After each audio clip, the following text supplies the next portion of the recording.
Mylène Farmé, l'énigme rousse de la chanson française.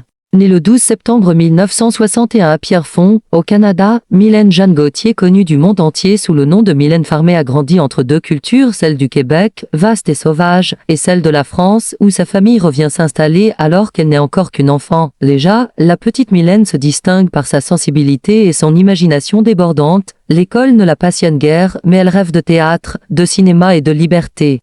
Au début des années 1980, elle décide de tenter sa chance à Paris. Elle enchaîne les castings, les petits rôles, les publicités, jusqu'à sa rencontre décisive avec Laurent Boutonnat, un jeune compositeur aussi ambitieux qu'elle. Ensemble, ils vont inventer un univers, celui d'une femme mystérieuse, fragile et provocante, qui mêle poésie noire et sensualité. En 1984, la chanson Maman a tort révèle au public une artiste singulière, différente de toutes les autres. Son timbre doux et ses paroles énigmatiques intriguent autant qu'elles séduisent.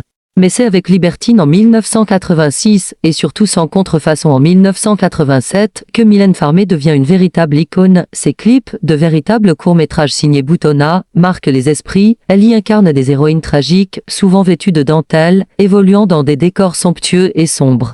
Très vite, le public tombe sous le charme de cette artiste insaisissable, à la fois ange et démon, qui chante la douleur, l'amour, la mort et le désir avec une intensité rare. Dans les années 1990, Mylène Farmé s'impose comme une figure mythique de la chanson française, d'un album comme Ainsi soit-je, l'autre, ou Innamoramento regorge de titres devenus cultes. Désenchantée, pourvu qu'elle soit douce, California, chacune de ses apparitions est un événement. Elle fascine par son silence, fuit les médias, mais se livre pleinement sur scène, dans des concerts spectaculaires qui mêlent technologie, émotion et poésie.